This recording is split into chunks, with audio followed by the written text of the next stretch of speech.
LewAllen Galleries is pleased to present a legacy of art making rarely seen in the modern-day contemporary art world.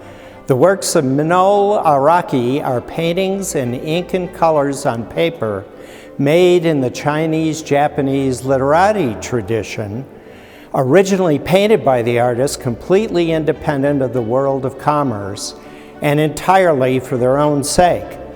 Now, 14 years after his death, and with his works included in the permanent collections of more than 20 important American and international museums, LewAllen is honored to present these paintings included in this exhibition, Where Beauty Dwells, for private acquisition.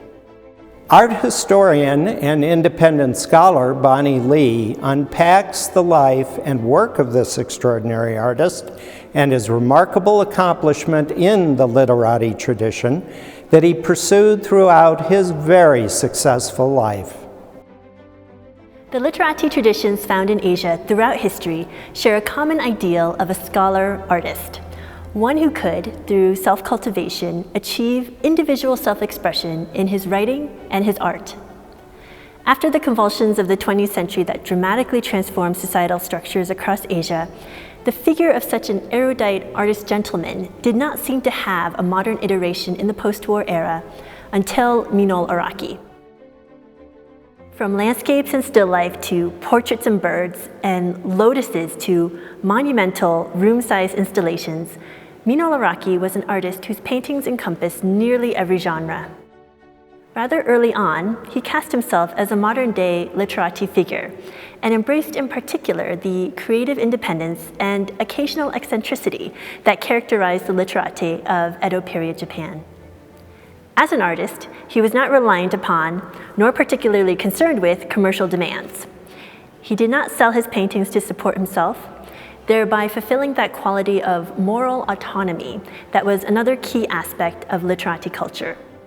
In a Zoom talk hosted by New York Gallery Joan B. Mervis Limited, Arizona State University art history professor Claudia Brown spoke about Minol Araki within the context of the literati tradition. As the former curator of Asian art at Phoenix Art Museum, Arizona, she was instrumental to the success of their 1999 Minol Araki solo exhibition. Drawing from her decades-long expertise in this artist's work, her further insights can be found in the essay she wrote for the LewAllen Galleries exhibition catalog. Aside from his accomplished style, I found him interesting as a rare example of an East Asian painter who maintained his endeavors in painting separately from his professional concerns. To me, this seemed very much in the spirit of the Chinese literati painting tradition, in which scholar artists had painting as their avocation at the same time they were pursuing a vocation as government officials. With his brush, classical subject matter received bold treatment from a fresh and critical perspective. And because of his frequent international travels, his encounters with Western art movements further inspired his varied creative approach. The resulting work across a decades-long career shines forth in its unimpeachable aesthetic integrity. He was free to cross cultures, to experiment with materials and play with genre, and ultimately, free to realize his unique artistic vision. Minol Araki was born in 1928 to Japanese parents in what is now Dalian in China's Liaoning province. At the conclusion of World War II, his family was returned to Japan, and Araki set foot in the country of his heritage for the first time. He went on to study architecture and industrial design in Tokyo, and soon launched a successful career as an industrial designer. He first founded his own design studio called Knoll Design, and later founded another studio called Pipa, which took him all over Asia, the US, and Europe. Everywhere he went, he sketched and painted, though his artistic practice remained distinct from his busy professional pursuits. It was a chance encounter and fortuitous connection to Chinese traditionalist master Zhang Daqian that took Araki's artistry to the next level. One of the best-known and most popular Chinese artists of the 20th century, Zhang Daqian established himself as a master of traditional modes and as an innovator of new techniques that evoked abstract expressionism. Though never formally his teacher, Zhang was Araki's mentor from 1973 until his death in 1983. This decade marked a particularly rich period of development for Araki's landscape paintings.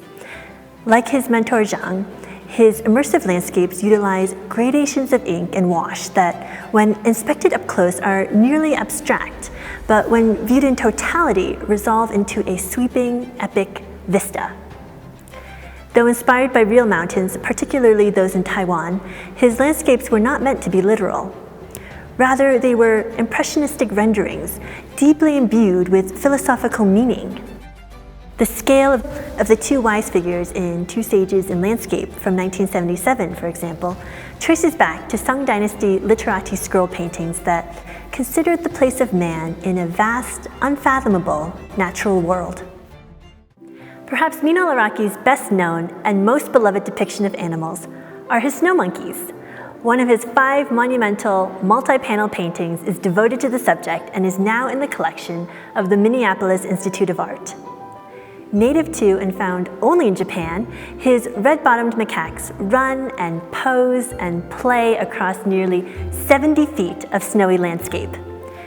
Araki's choice and rendition of his animal subject matter also has literati roots. But I also think of some of the painters of 18th century Yangzhou as possible precedents for Araki's stylistic development.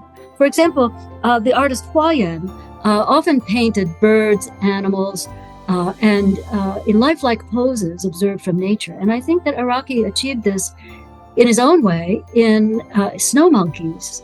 But looking at the details of the paint, we find some very interesting poses of the figures and actions of the figures.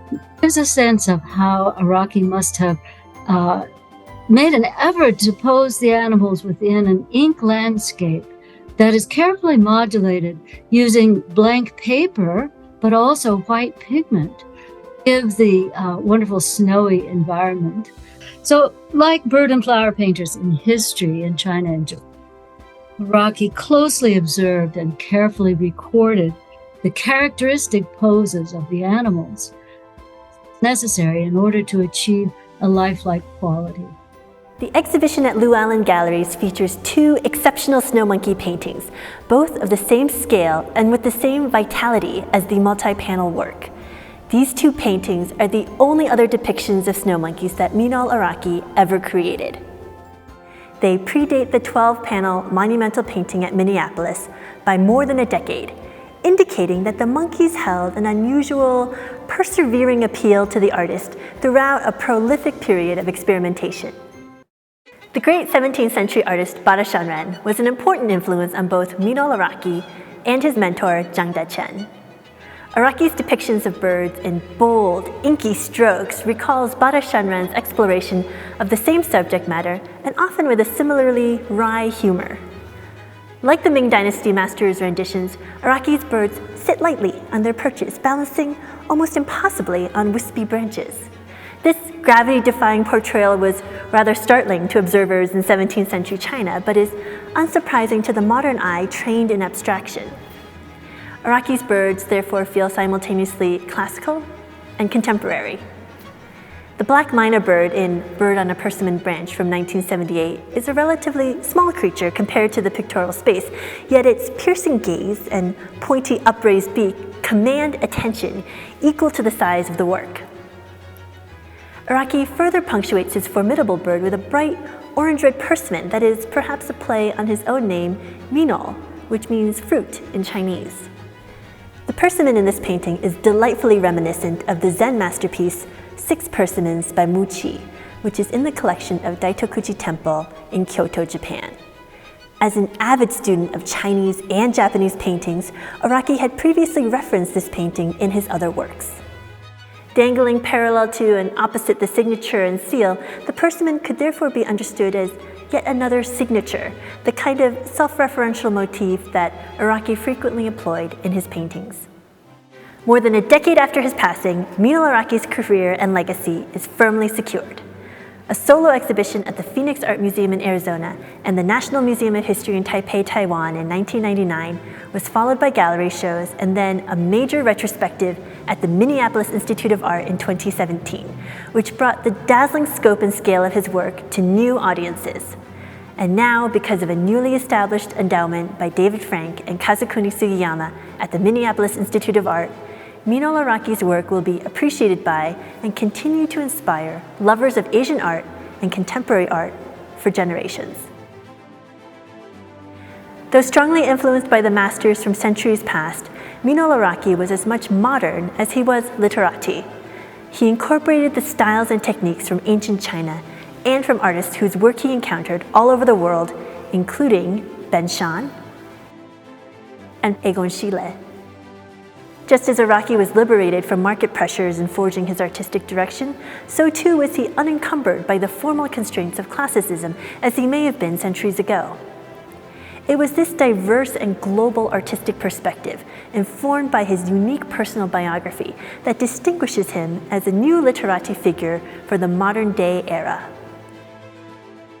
Not only did Minol Araki traverse time and space in his paintings by bringing forward a classical past, he also journeyed fluidly across cultural boundaries within his lifetime and incorporated those influences seamlessly into his work.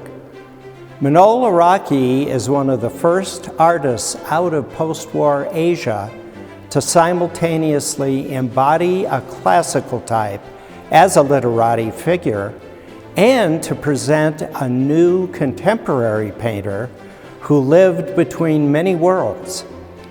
His paintings are not only of major importance as a contemporary example of an ancient artistic and cultural tradition, but they also represent works of extraordinary beauty and remarkable artistic achievement.